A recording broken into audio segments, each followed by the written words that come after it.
We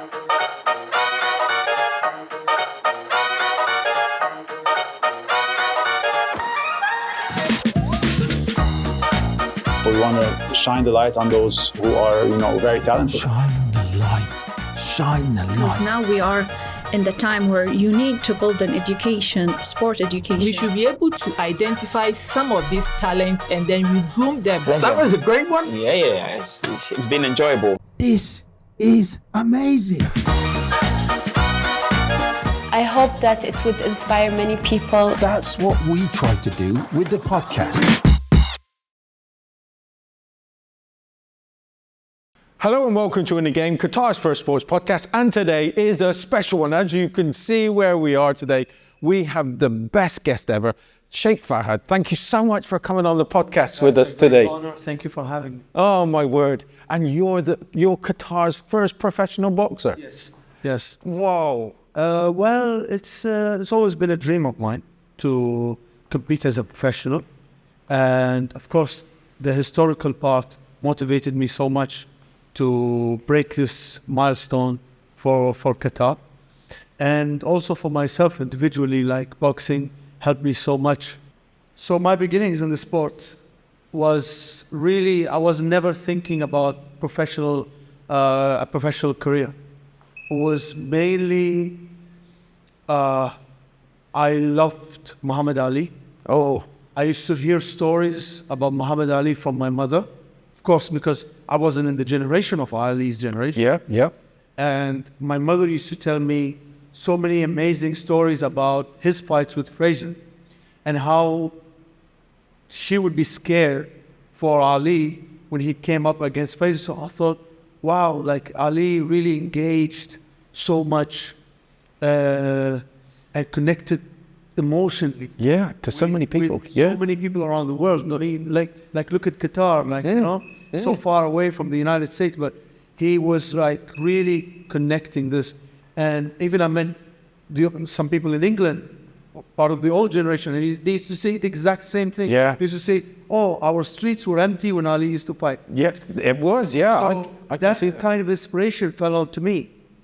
And then I went to... Let me stop here because I want to know when, at what age was it that you said, whoa, what is this? What age was that? I was gonna come to this. I was looking for a boxing place when I was around 12 years old. I was looking to train boxing, but I couldn't find a boxing gym. And I remember my mother took me to Al Dana Club. Okay. And met a taekwondo trainer. So she said, try this. And I tried taekwondo. And when I start to progress, they start to see that I was using my hands a lot more than my feet. And taekwondo is 80% feet and hand. They said, oh, you definitely have something in boxing. So then when I just turned 17, I went to study college in Bath. No. Yes. That was right next to my hometown, which was Bristol. Oh, okay. And I continued studying in Bristol, actually. Whoa. And so I'll come to this. So when I went to Bath, I became very homesick because my father never wanted me to be in London. Because London, it's... you can speak more Arabic in London than actually, Yeah. So he was like, no, I want you to go to somewhere where you can really improve your English and just be out, experience something new. Yeah. So Bath was great. Like, it was a small town. Yeah, of course. Bath. Yeah, posh, very posh. Yes, and it was very historical. Yeah. And the Roman baths. Yes. All the buildings are made of stone. And that's where I met Frank.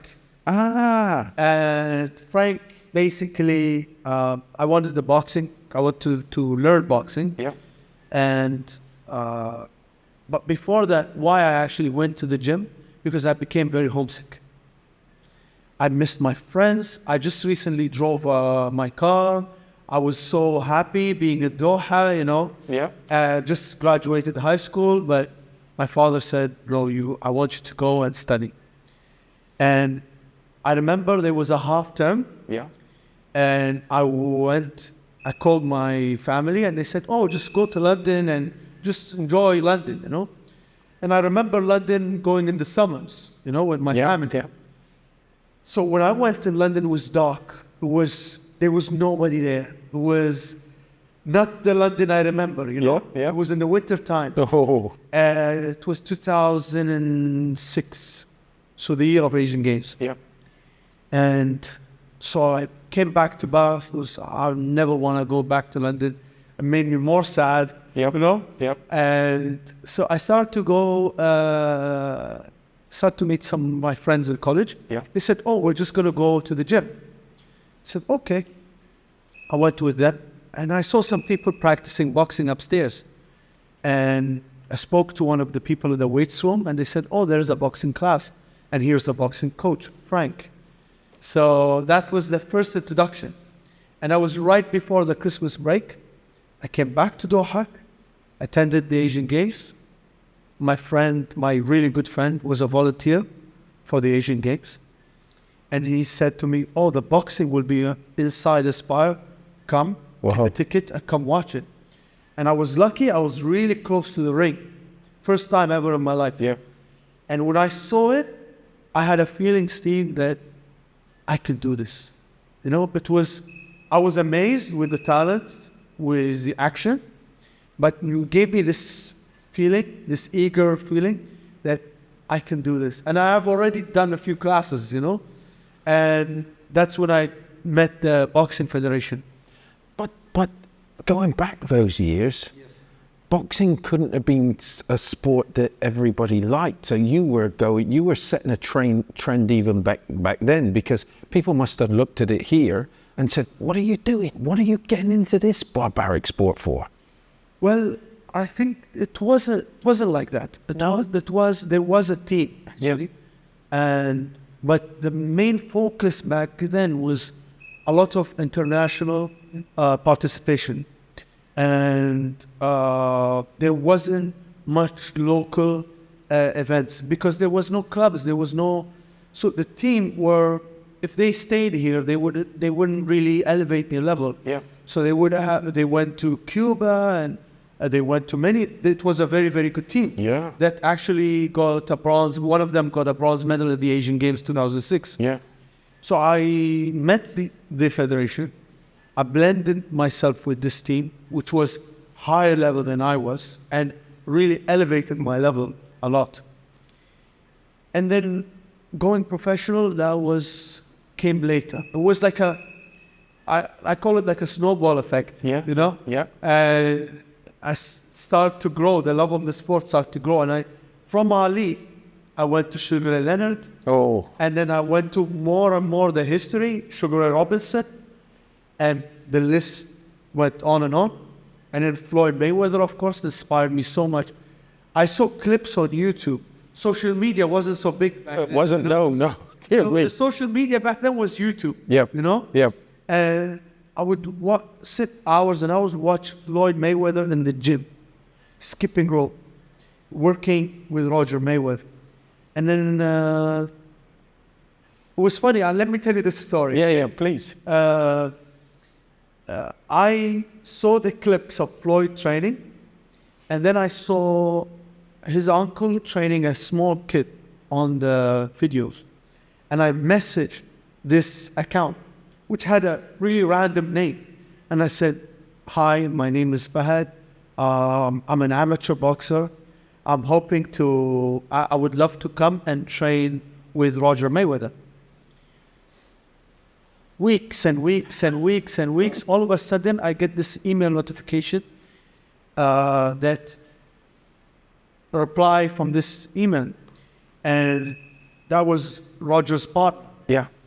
She said to me, Roger says you're welcome and please come to Las Vegas in the summer. Whoa. So I was eager. It was like a few months to the summertime, but I was so eager to just try to find a way to fly to Vegas. And lucky, I went to Vegas and I trained with Roger Mayweather, and I had a great experience there. So really, it was a snowball effect. It was part of it was educating myself about the sport. Then this ambition grew in me, you know. And then I thought, oh, I could really become the first professional. When I started to work with professionals, I started to train with professionals, and I started to see that, yes, I do have a talent, but really talent is a part of the total package, and it's the actual hard work, dedication, of drive, sacrifice, all these things. Because it's not worth anything if you haven't gone through those things, right?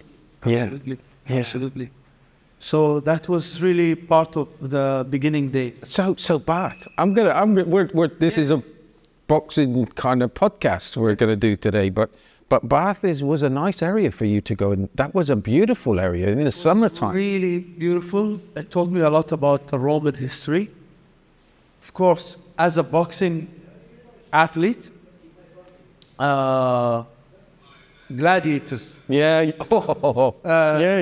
I loved the gladiator, and this kind of connected me to the Roman history. Whoa! And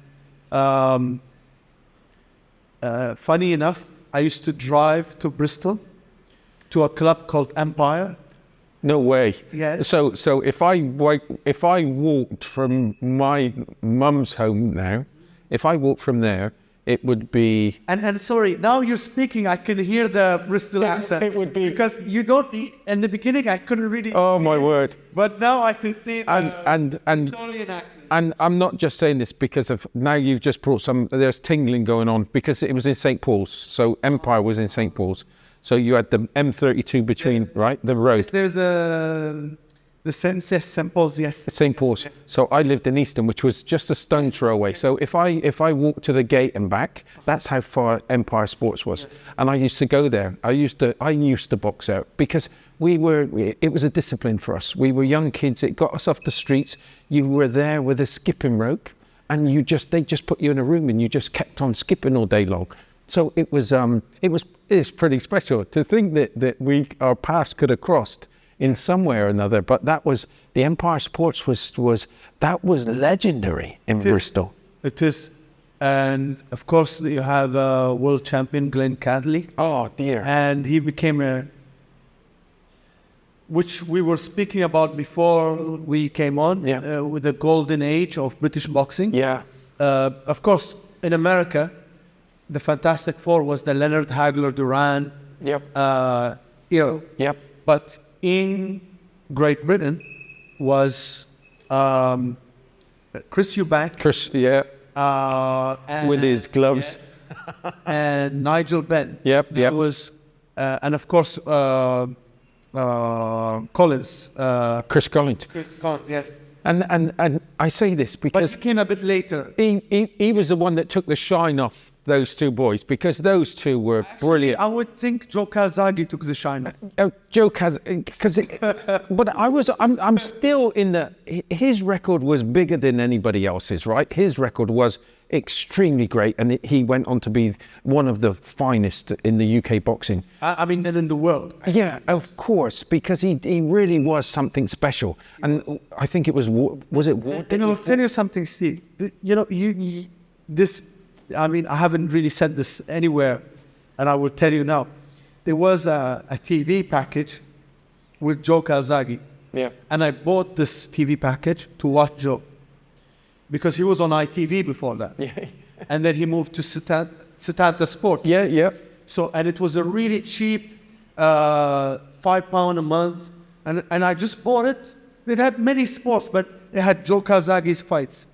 And I said, I want this. And it was towards the end of Joe Calzaghe's career. When he was, after the Jeff Lacey fight, he went and had great fights, actually. And I used to follow him a lot, especially in the, let's say, southwest of England. Yeah. Wales. It's right by Bristol. close. Yeah, very close. Very close. Actually, when I was in Empire training, I would see pros from Wales coming for sparring. Yeah. You know, Yeah. and vice versa. Yep. And but it's a great club. It's away from Glenn Catley being a world champion, which is fantastic. Yeah. But I've seen this club take kids out of the street and turn their life through boxing from the negative to positive. I mean, the power of boxing is just bigger than. I'm not just saying this because, and there's, again, I say there's tingling going on in the back of my neck at the moment because I spent so many times because that was the only thing. I didn't think that this podcast would go to this. My God. The thing with it is, I used to be a rugby player. I used to play rugby in Bristol, but I was from St. Paul's. I remember the riots in St. Paul's, which was, and we were just young kids. You know, and that was a place that we used to go, and I used to be really fit back in those days. Yes. And the Empire Sports was something for all of us. And it was, because we didn't have much back then. We just didn't have much. And you're talking about the boxing. The boxing for us was, that was just something special with Muhammad Ali. Everybody stayed up and watched those fights. It's like Nigel Benn. I told you I was in the forces with Nigel Benn, a friend of mine. Funny story is that I saw him in Biggleswade. Biggleswade is my hometown. Not my hometown, but it was where I was living. And I've got 4 children. So we were all in the town of Biggleswade one day, and I'm thinking, that's Nigel Benn. And all my kids are going, because I've told them all about Nigel Benn and he's my friend, and they're going, Dad, leave it, please, Dad. Dad, please, just leave it. And I'm going, no, I'm going to go and see him. He knows me. They're saying, please, Dad, you're going to make a fool of yourself. And he's got this hoodie on, and I'm watching, and I'm sure that's him. He went to the counter and dropped his hood down, and I went over to him. I said, Nigel. He went, Mackie. And all my kids, yeah, my dad knows him. My dad was with, and he used to come in the cookhouse. I was a chef. Used to come in the cookhouse. We used to look after him. He was such a great guy, and what he achieved was unbelievable. And you see the emotion now that his son's in the ring, and you see that, but from both of yes. It's lovely. Nigel brought something amazing to the sport. Yeah. Like especially in let's say in England. Yeah. His fight with Chris Eubank was in Old Trafford. Oh dear. I mean, I'm a Manchester United fan. Yeah, right. So to hear of an actual super middleweight fight in Old Trafford, that's like a historic thing that just was never repeated ever again. Yeah. And was just incredible. But really, boxing needs rivals. Yeah.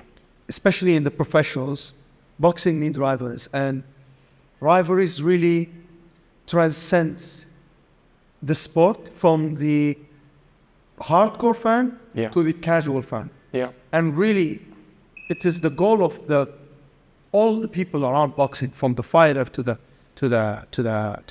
manager, to the promoter, to the governing body, is to reach the imagination and capture this imagination of the casual fan. Yeah. Because the hardcore fans are a very small margin, right? Yeah. So both like Ali and Fraser, Nigel and Chris captured the imagination of the British. Oh dear me. Boxing fans. Yeah. Back then it was fantastic. It was just unbelievable.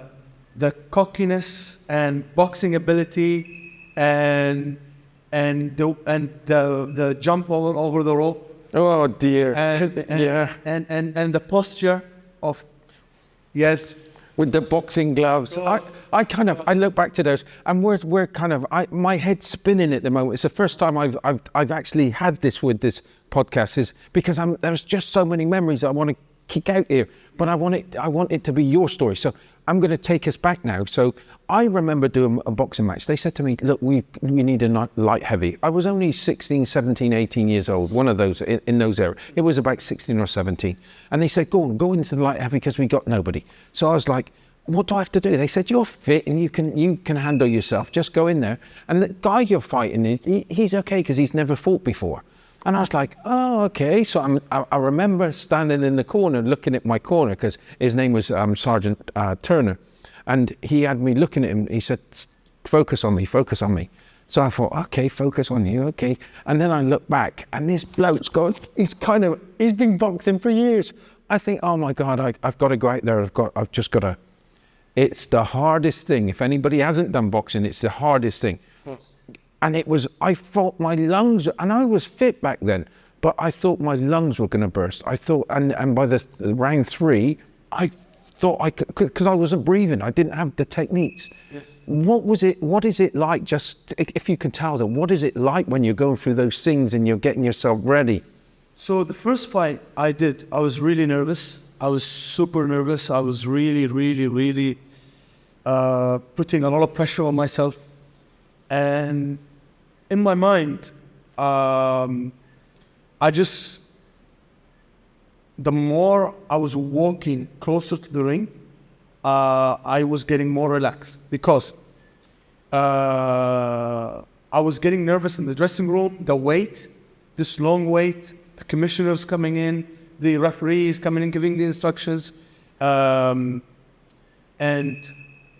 this was harder for me than actual fighting, because I was really training very, very hard. Yeah. I really put myself in serious training, and I knew there is nothing more I could have done. I dedicated my time. I was really, really living the sport. Yeah.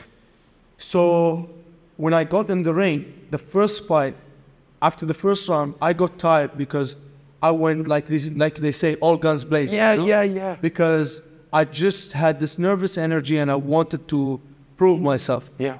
And then as I was going further, and I lost the first fight. My first amateur fight, I lost it, and I lost again and again and again, until it clicked with me. It's like I started to feel relaxed more, and I start to feel my abilities more. I start to feel the skills more. Yeah. Because one thing I learned from Vegas, from being with Roger Mayweather, is he told me talent is only one part of boxing. So don't worry so much about facing somebody that is more talented. It's skills wins fights. So skills can be taught. So if you dedicate yourself and learn the right way, you can really build yourself to be a champion. You can build yourself to be someone in the ring. And thankfully, I really believed in myself and believed in my team, because I think, yes, it's an individual sport. However, your coach, people don't realize what a coach to a boxer is like. If you look at Angelo Dundee and Muhammad Ali, they all had this relationship with their coaches that were very, very close. And I was the same. I really believed that Frank back then was my third eye in the ring. And I couldn't see everything in the ring, because when you fight, as you felt it, the emotions. So if you really reached 100% level of fitness, you would fight, because of this nervous energy, you will really be around 70. Yeah. Because it can really drain so much of you. Yeah. And then you reach a level of understanding how to use it to your advantage. But it's consuming, it's very consuming. Yeah. And you have to switch off from everyone. And I remember I switched off my phone. I wasn't really talking to anyone before a fight. I was just trying to focus and remember everything I was training for. But it must be, so you went through those difficult times. It must be so, when you felt it, because there must have come a time, I watched some of these guys in their boxing today, and they were guarding up and coming down on the side and then putting their hands up to stop the...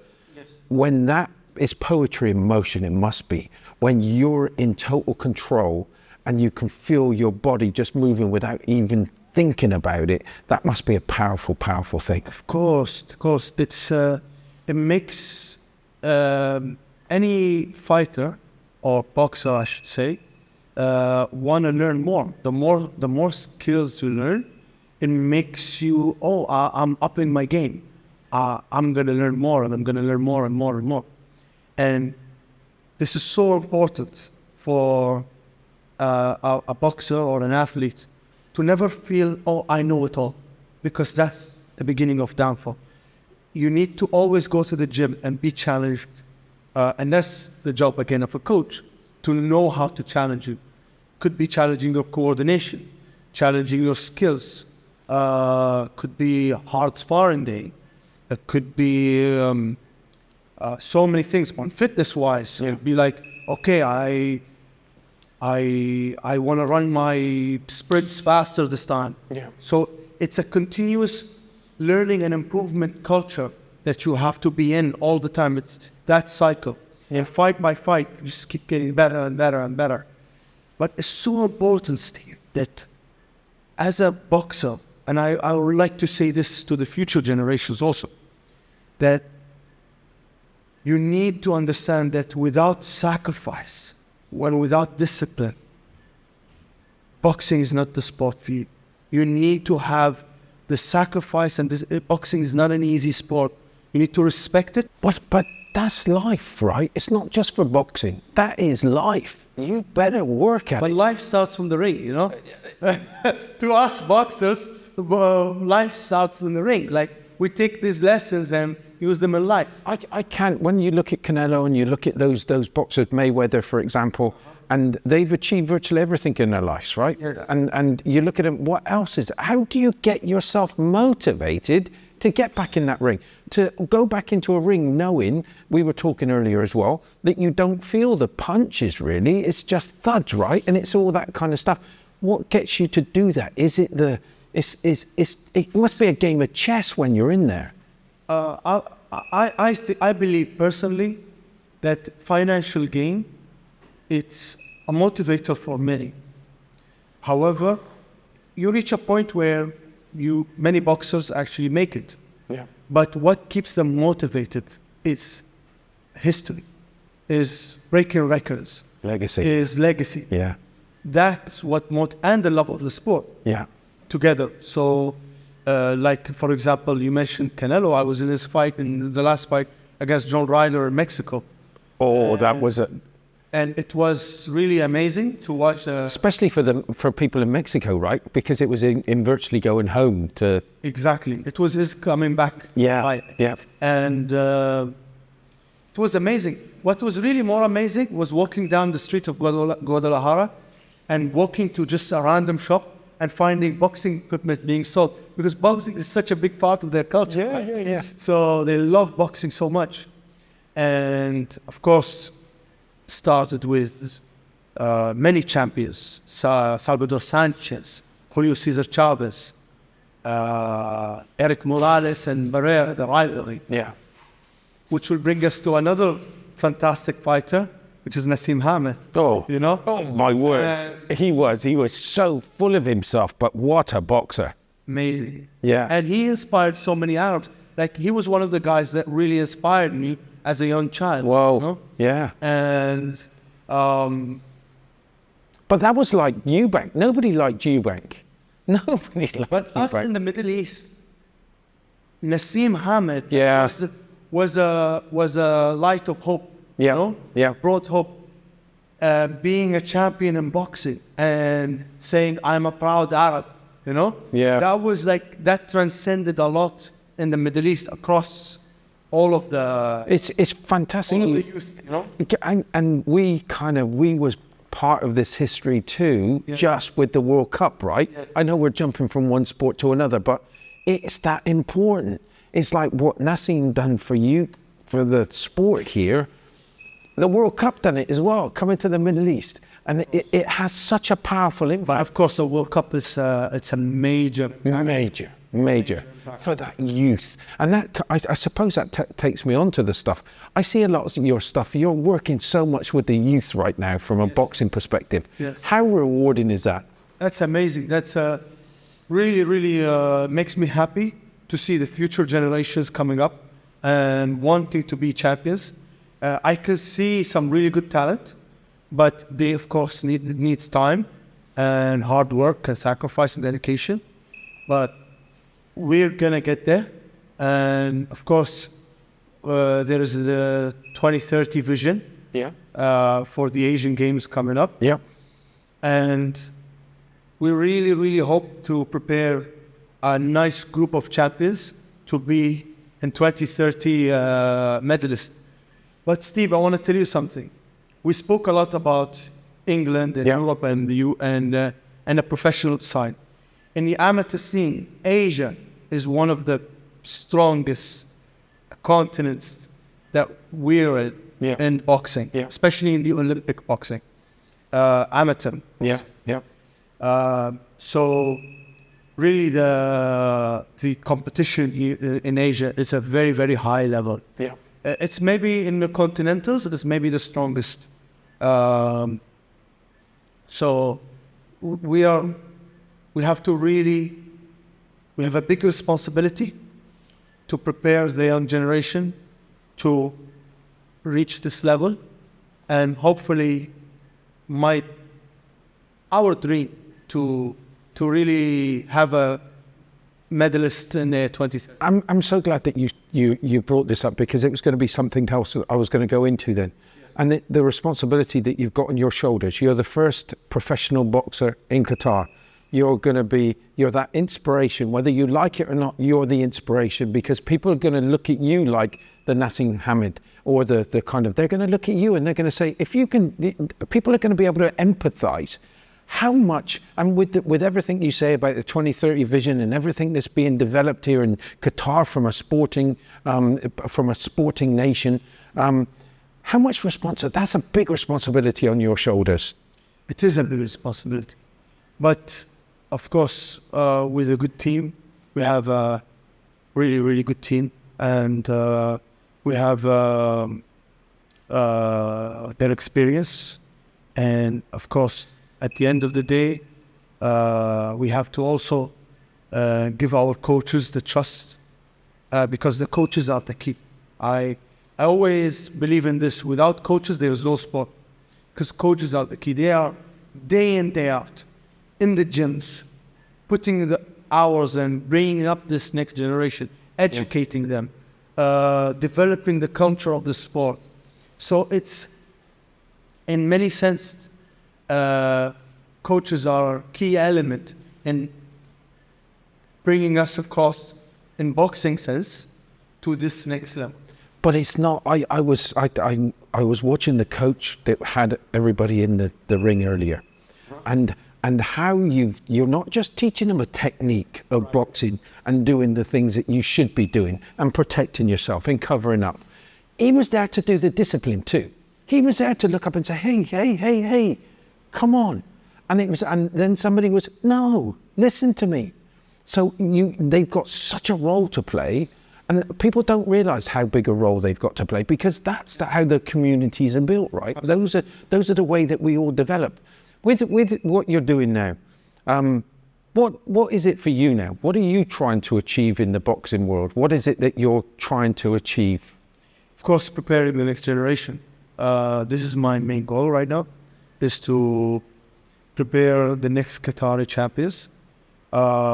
We kind of restructured the age groups with the team in the Qatar Boxing Federation, working alongside a lot of the expertise there.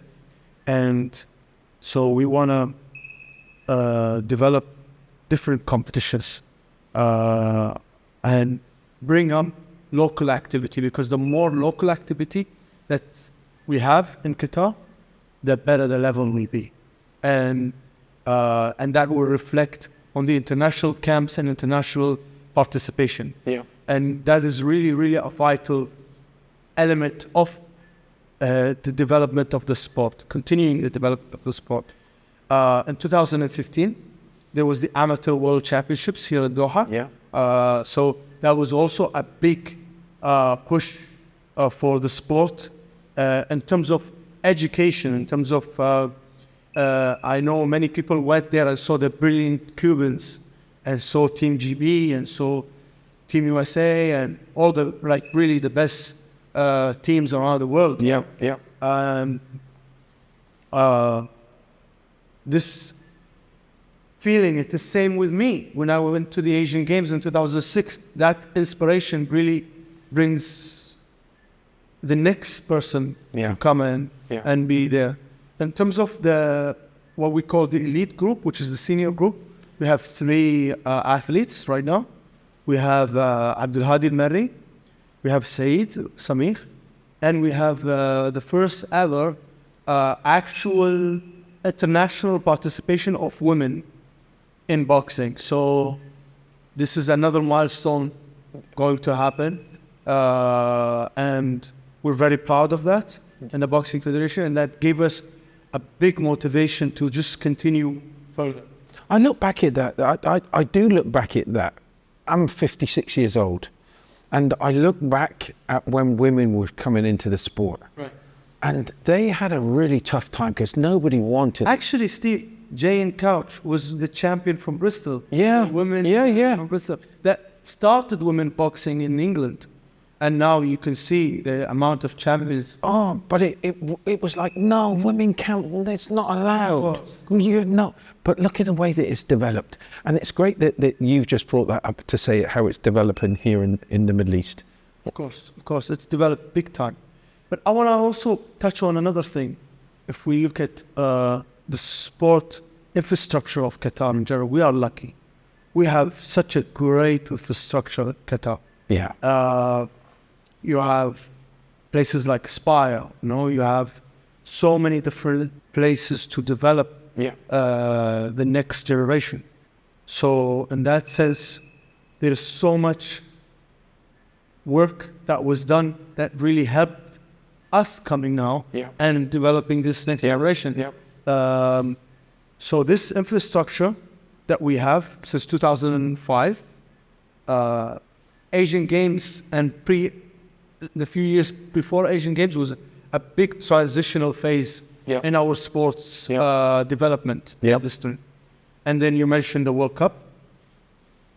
Of course, this is not boxing, but I have something to tell you I felt as a personal experience. I was walking down Musharraf, or I was walking down Souq Waqif, or I was walking down Lusail sidewalk. And I would see Latin Americans that I would not normally see visiting Qatar, right? And the World Cup broke so many barriers. It's such a great platform that I was completely in awe of. And we were chatting, and actually I met, by coincidence, the former heavy world champion Zoldo Ramirez in Doha, and he was coming just to enjoy the World Cup and support Mexico. But isn't that, you say, so just by coincidence? It's crazy. It's got it. It's one of those things. There's no maybes. It's there. It's all there for a purpose, and just like that, coincidence. Things happen. Look at the way that I listen back to the way that your mum talked about Muhammad Ali.